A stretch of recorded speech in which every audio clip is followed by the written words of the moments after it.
గత 10 సంవత్సరాల కాలంలో మున్సిపాలిటీలు అభివృద్ధికి నోచుకోలేదని కాంగ్రెస్ నేత మైనంపల్లి హనుమంతరావు అన్నారు. గత ప్రభుత్వంలోని కీలక నేతలు వారి నియోజకవర్గాల్లో మాత్రమే అభివృద్ధి చేసుకుని రాష్ట్రాన్ని వల్లకాడు చేశారని మైనంపల్లి ఆరోపించారు. కాంగ్రెస్ ప్రభుత్వం సమన్యాయం సమపాలనతో అన్ని మున్సిపాలిటీలను అభివృద్ధి చేసే దిశగా ముందుకు సాగుతోందని హనుమంతరావు అన్నారు. అధికారంలో ఉన్నప్పుడు అభివృద్ధి చేయలేని బీఆర్ఎస్ వాళ్ళు ఇప్పుడు ఓట్లు ఎలా అడుగుతున్నారని అంటున్న మైనంపల్లి హనుమంతరావుతో మా ప్రతినిధి రాజు ఫేస్ టు ఫేస్. మైనంపల్లి గారు అంటేనే ఒక బ్రాండు. మెదక్ ఉమ్మడి జిల్లా వ్యాప్తంగా కూడా ప్రతి మున్సిపాలిటీ గెలిచేందుకు తాను కృషి చేస్తూ ఏ విధంగా కొనసాగుతుంది, మీ గెలుపు అవకాశాలు ఏ విధంగా ఉండబోతున్నాయి?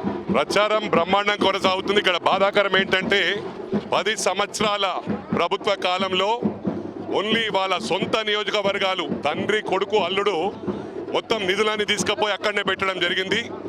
ఈరోజు కూడా మెదక్ జిల్లా ఉమ్మడి జిల్లా మొత్తం మా కంట్రోల్ అని చెప్పుకుంటా ఉన్నారు. ప్రజలకు అవేర్నెస్ ప్రోగ్రామ్ లాగా ఈ ఎన్నికల్లో ప్రెస్టేజ్గా తీసుకొని అవేర్నెస్ ప్రోగ్రామ్గా ప్రతి ఒక్కరికి కూడా వివరించడం జరుగుతుంది. కాంగ్రెస్ ప్రభుత్వం ఎప్పుడు కూడా అందరినీ సమానంగా చూసే ప్రభుత్వం. వాళ్ళు వచ్చి ఇవిచ్చిండ్రా అవిచ్చిండ్రా అని అడుగుతూ ఉన్నారు. వాళ్ళను ఫస్ట్ క్వశ్చన్ చేయండి. 10 సంవత్సరాల కాలంలో అందరికీ ఇండ్లు ఇస్తా అన్నారు, ఇచ్చారా? ఇవ్వలేదు. ఇంటింటికి ఉద్యోగం అన్నారు, ఇచ్చారా? ఇవ్వలేదు. దళితుల్ని ముఖ్యమంత్రి చేస్తా అన్నారు, చేసిండ్రా? చేయలేదు. దళితులకు 3 ఎకరాల భూమి అన్నారు, చేసిండ్రా? చేయలేదు.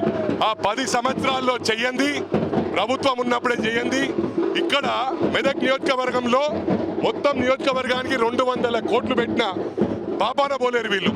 ఈరోజు మేము వచ్చి 2 సంవత్సరాల్లో ప్రతి తాండలలో 10 సంవత్సరాల రోడ్లు లేకపోతే ప్రతి తాండలలో రోడ్లు వేసినాం. ప్రతి ఊర్లో పెద్దూరు ఉంటే 100 ఇండ్లు, చిన్నూరు ఉంటే 50 ఇండ్లు, తాండలలో 10-15 ఇండ్లు ప్రతి గ్రామంలో యూనిఫామ్ వేలో చేసిన ఘనత కూడా మా కాంగ్రెస్ ప్రభుత్వానికి రేవంత్ రెడ్డి గారు దక్కింది. ప్రతి గ్రామంలో సన్న బియ్యం ఇచ్చాం. అదేవిధంగా 10 సంవత్సరాల్లో ఒక బాబు పెళ్లి చేస్తే ఏ ఊర్లన్నా కొత్త కోడలు వస్తే కోడలు పేరు రేషన్ కార్డుల నమోదు చేసే పరిస్థితి 10 సంవత్సరాల్లో లేకుండే. మేము వచ్చిన తర్వాత ప్రతి గ్రామంలో కూడా రేషన్ కార్డు ఇవ్వడం జరిగింది. ఇది అందరూ కూడా గమనిస్తూ ఉన్నారు. ఎక్కడ చేసినా కూడా ఒక యూనిఫామ్ వేలో కాంగ్రెస్ ప్రభుత్వం చేస్తూ ఉంది. ఇవాళ మేము వచ్చి 2 సంవత్సరాలు అయింది. అంటే విడతల వారీగా అన్ని కూడా కార్యక్రమాలు చేస్తూ ఉన్నాం. ఇప్పుడు ప్రతి మనిషి మార్నింగ్ బ్రేక్ఫాస్ట్ చేస్తాడు, మధ్యాహ్నం లంచ్ చేస్తాడు, నైట్ డిన్నర్ చేస్తాడు. ఆ 3 పూటలు ఒకటేసారి పెట్టగలుగుతాడా? తినగలుగుతాడా? తినలేడు. అందుకు మేము సిస్టమేటిక్ వేలో యూనిఫామ్ వేలో చేస్తున్నాం. వాళ్ళు ఏం చేసిరంటే వాళ్ళ సొంత నియోజకవర్గాల్లో ఇష్టారాజ్యంగా, మరి ఎవరబ్బా సొత్తు ఇది? ప్రజల డబ్బు. ప్రజలందరినీ కూడా సమానంగా చూడవలసిన అవసరం ప్రభుత్వానికి ఉంది. ఏ ప్రభుత్వం ఇచ్చినా కూడా ప్రజల డబ్బే ఇస్తూ ఉన్నారు. వాళ్ళ నియోజకవర్గాలు అద్దంలాగా తయారు చేసుకొని మెదక్ను, దుబ్బాక్ను వెనకబడిపోయే విధంగా, నర్సాపూర్ను కూడా, ఇవన్నీ కూడా ఆలోచించాలి. నేను చుట్టుపక్కల ఉండి 3-4 నియోజకవర్గాల గురించి చెప్తా ఉన్నా. రాష్ట్రం అంతా కూడా ఇదే విధంగా చేశారు. ఇవి ఫస్ట్ క్వశ్చన్ చేయాలి. ఇంకో 2 మంత్స్లో మా గౌరవ ముఖ్యమంత్రి గారు పెన్షన్ స్టార్ట్ చేస్తా అన్నాడు. మళ్ళీ విడతల వారీగా నెక్స్ట్ స్కూటీలు ఇస్తాం. అంటే 5 years కాలంలో we're going to fulfil entire commitments. ఇలా 2 సంవత్సరాలు అయింది. వాళ్ళు 10 సంవత్సరాలు చెయ్యండి. వాళ్ళకి అడిగే అధికారం ఎక్కడుంది? ఇవాళ ప్రజలు మమ్మల్ని గద్దెనెక్కించారు. ప్రజలకు చేయవలసిన బాధ్యత మా ప్రభుత్వంకు ఉంది 200%. ఇవాళ 70-80 సంవత్సరాలు చరిత్ర కలిగిన కాంగ్రెస్. మా రాహుల్ గాంధీ గారు ఇప్పటికి కూడా ఎకానమిక్ ఫ్లైట్లో ట్రావెల్ చేస్తాడు.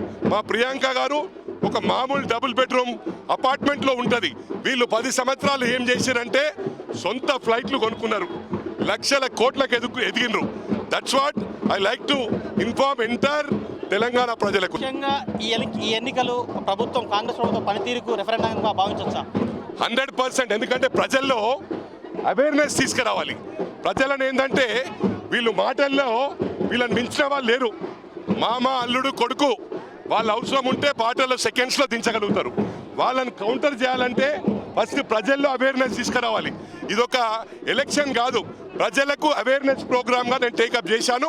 ఇదే విధంగా ప్రతి నియోజకవర్గంలో టేకప్ చేసినప్పుడు తప్పకుండా మరి బీఆర్ఎస్ పార్టీ అడ్రస్ లేకుండా పోతుంది. ప్రభుత్వం ఉన్నప్పుడే చేయలేరు. ఇలా కౌన్సిలర్లను గెలిపిస్తే వాళ్ళు ఏం పడగొడతారు ప్రభుత్వం లేనప్పుడు అని చెప్పి కూడా ప్రజలకు విజ్ఞప్తి చేస్తూ ఉన్నాను. కాంగ్రెస్ను బలపరచండి. మేము ప్రజలను అన్ని నియోజకవర్గాలు సిద్దిపేట, గజ్వేల్, అదేవిధంగా సిరిసిల్లాగా తయారు కావాలంటే ప్రజలందరూ చైతన్యం రావాలని చెప్పి ఈ సందర్భంగా తెలియజేస్తా ఉన్నాను. సిట్ విచారణ ఏదైతే ఉందో అది బీఆర్ఎస్ ప్రభుత్వాన్ని, బీఆర్ఎస్ పార్టీని ఒక రకమైనటువంటి ఇబ్బందులు పెట్టడమే, ఇది వేరే కాదు. ఈ సిట్ విచారణ పేరుతోని కాలయాపన చేస్తుంది కాంగ్రెస్ ప్రభుత్వము. సిట్ విచారణ పేరుతోని డైవర్టీ పాలిటిక్స్ చేస్తుందని చెప్పి ఇలా హరీష్ రావు ఎక్కడ మీటింగ్లోకి వెళ్ళినా ఇదే విషయం చెప్తున్నారు. దాని మీద మీరేమంటారు? అసలు మాటలు చెప్పాలంటే వాళ్ళని మించిన వాళ్ళు లేరు. ఇవాళ పనికిరాని మాటలు మాట్లాడుతున్నారు. యాక్చువల్గా ఇది ఫస్ట్ 6 monthsలోనే బావా బామర్లందరూ ఇద్దరిని లోపడేస్తే ప్రజలు హర్షించేవాళ్ళు. ఇలా ప్రజలు కన్ఫ్యూజ్ అవుతా ఉన్నారు. ఇంత దోసుకున్నా కూడా వాళ్ళ మీద యాక్షన్ ఎందుకు లేదని. డెఫినెట్గా మాది slow and steady wins the race. మేము కుందేల్లా ఉరికెట్టోళ్ళం కాదు. మా గౌరవ ముఖ్యమంత్రి గారు తాంబేల్లాగా ఒక సిస్టమేటిక్ వేలో వెళ్తూ ఉన్నారు. వాళ్ళు సంతోషపడాలి. ఇంతవరకు ఒకరు కూడా జైలుకి పోలే. వాళ్ళు చేసిన అవినీతికి 6 నెలలనే ఫస్ట్ లోపట ఉండేది. ఒక 16 నెలలో జగన్ ఉన్నట్టు 16 నెలలో 2 ఏళ్ళలో లోపట ఉంటే వాళ్ళకు ప్రజల కష్టాలు తెచ్చేదని చెప్పి ఈ సందర్భంగా తెలియజేస్తాం. ఇది పరిస్థితి. ఏదైతే ముఖ్యంగా కాంగ్రెస్ పార్టీ అన్ని రకాలుగా ముందుకు పోతుంది, ప్రజల్ని అన్ని రకాలుగా ముందుకు తెస్తుంది. ఖచ్చితంగా మెదక్ పార్లమెంటు పరిధి ఉన్నటువంటి మున్సిపాలిటీని మేమే గెలుచుకునేందుకు ప్రయత్నం చేస్తాం. ఖచ్చితంగా రాబోయే రోజులన్నీ కూడా కాంగ్రెస్ పార్టీ అని చెప్పి గంటపదంగా చెప్తున్నారు మైనంపల్లి హనుమంతరావు గారు. ఇది ఇక్కడ పరిస్థితి. కెమెరా పర్సన్ ప్రవీణ్తో రాజు, రాజ్ న్యూస్, రామాయంపేట నుంచి.